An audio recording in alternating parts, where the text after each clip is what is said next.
स्वागत है आपका पब्लिक टाइम्स में। नमस्कार, मैं संध्या। तो इस वीडियो में आप जानेंगे बिहार की खास खबर को। तो चलिए देरी न करते हुए जानना शुरू करते हैं बिहार की खास खबर को। मुख्यमंत्री नीतीश कुमार ने बुधवार को राष्ट्रपिता महात्मा गांधी की कर्मभूमि चंपारण की धरती से समाज सुधार अभियान की शुरुआत की। मोतिहारी के गांधी मैदान में चंपारण के कोने कोने से आई जीविका दीदियों से उन्होंने गांव-गांव, घर-घर में शराब पीने से होने वाले नुकसान की जानकारी देने को कहा।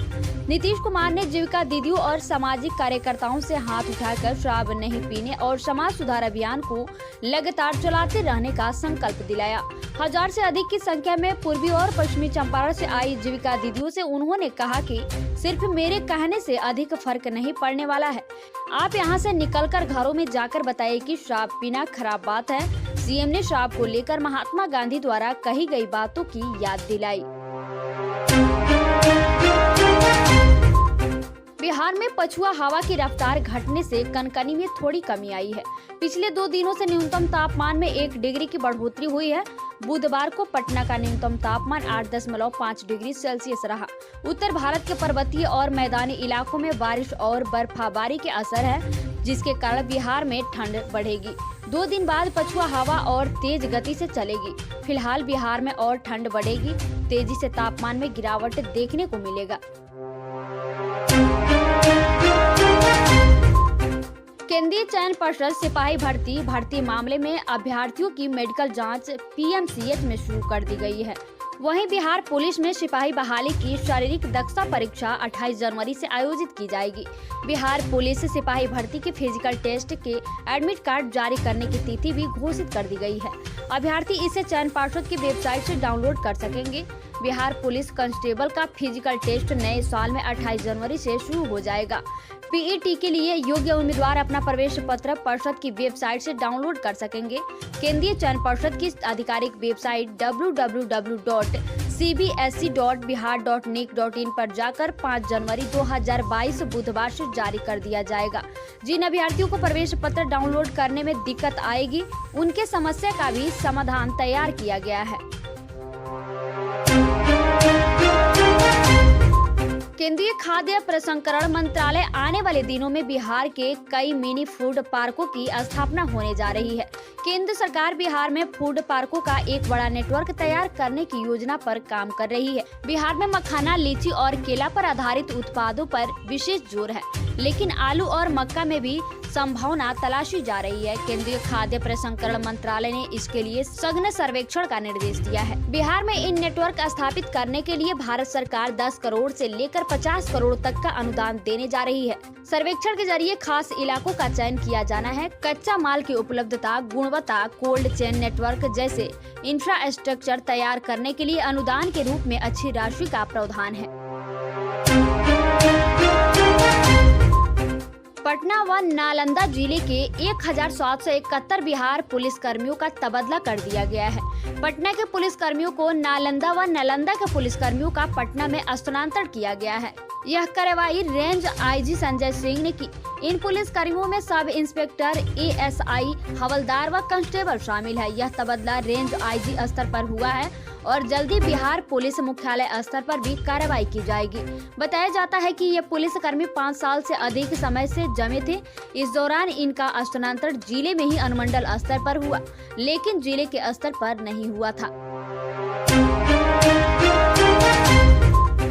गया में डाक विभाग सुकन्या समृद्धि योजना के तहत छोटी छोटी बच्चियों को लाभ देने का काम कर रहा है।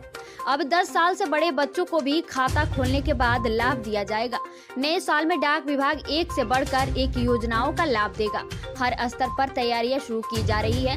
अब 10 साल से बड़े बच्चों के लिए डाक विभाग ने एक MIS मासिक आय योजना अकाउंट की सुविधा दी है। इस अकाउंट से पैसा जमा करने पर बच्चों को इंटरेस्ट दिया जाएगा। अगर आपके बच्चे की उम्र 10 साल या उससे ज्यादा है तो आप उसके नाम से स्थानीय डाकघर में MIS अकाउंट खुलवाकर लाभ उठा सकते हैं।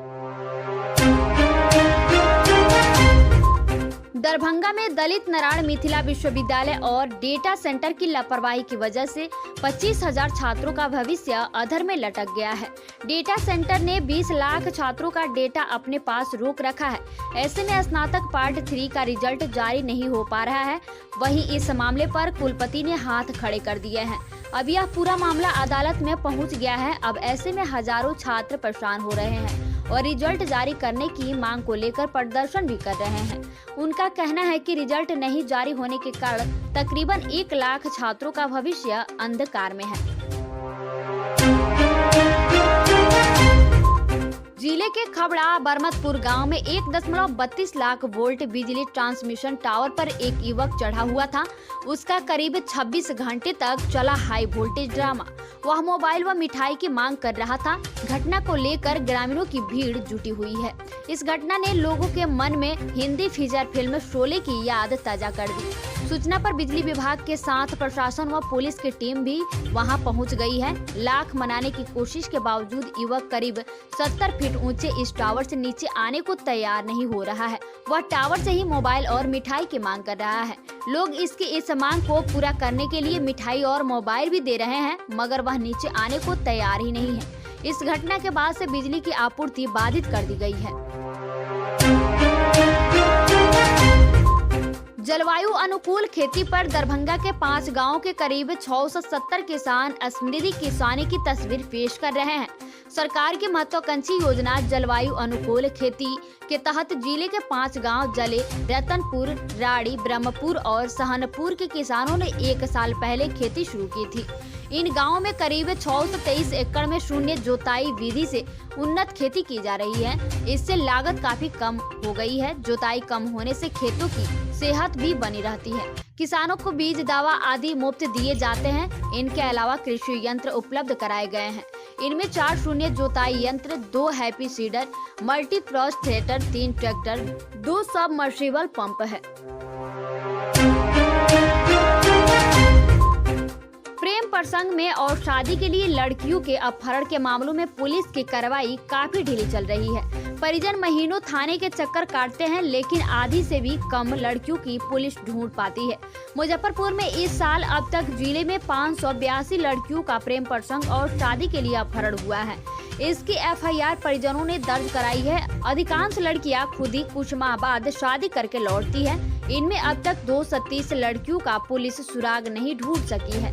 मामले में महिला आयोग ने SSP को पत्र भेजकर गंभीरता से कार्रवाई का निर्देश दिया है। इसके मद्देनजर SSP ने सभी थानेदारों को निर्देश दिया है कि आयोग के साथ बैठक कर हर दिन की कार्रवाई की रिपोर्ट दे। आयोग को परिजनों से संपर्क कर एक मोबाइल कॉल की पड़ताल करने के लिए कहा गया है। पटना में लंदन और दक्षिण अफ्रीका से आए 3 समेत 11 लोग कोरोना से संक्रमित पाए गए हैं।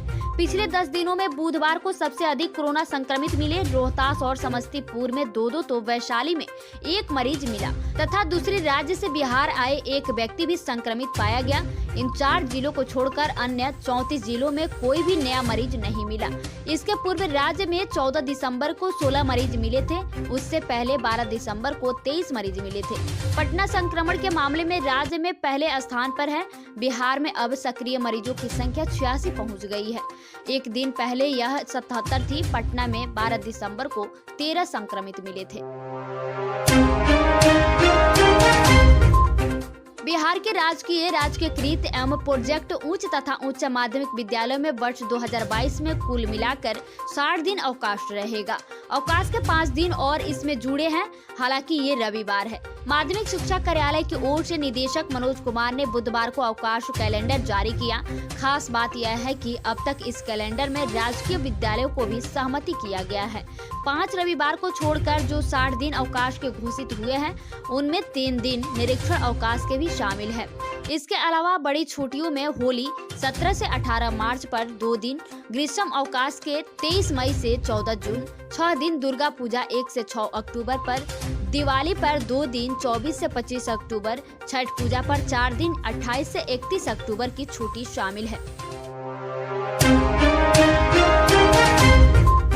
पूर्व प्रधानमंत्री प्रधानमंत्री अटल बिहारी वाजपेयी की जयंती के मौके पर बिहार के लोगों को एक बहुत बड़ा तोहफा मिलने जा रहा है। दरअसल इसी दिन मुंगेर में गंगा नदी पर बने महासेतु का उद्घाटन होना है, जिसका सीधा फायदा बिहार के कई जिलों को एक साथ होगा। 18 साल पहले मुंगेर वासियों के कई आंदोलन के बाद दक्षिण बिहार और उत्तर बिहार को जोड़ने के लिए तत्कालीन प्रधानमंत्री अटल बिहारी वाजपेयी गंगा नदी पर बने रेल सह सड़क पुल का शिलान्यास किया था। कोरोना की तीसरी लहर की आशंका के बीच अब संक्रमण में इजाफा होता हुआ दिख रहा है। बिहार में 5 दिनों बाद एक बार फिर से 24 घंटे में एक साथ 17 लोगों में कोरोना की पुष्टि हुई है। सबसे ज्यादा डर जिस बात की है वो है विदेश से आने वाले लोगों को लेकर। बिहार में इंग्लैंड और अफ्रीका से आए 3 यात्रियों के भी कोरोना पॉजिटिव होने की पुष्टि हुई है। इन तीनों की रिपोर्ट पॉजिटिव आते ही तीनों के सैंपल को ओमिक्रॉन को लेकर IGIMS में जीनोम सीक्वेंसिंग के लिए भेज दिया गया है।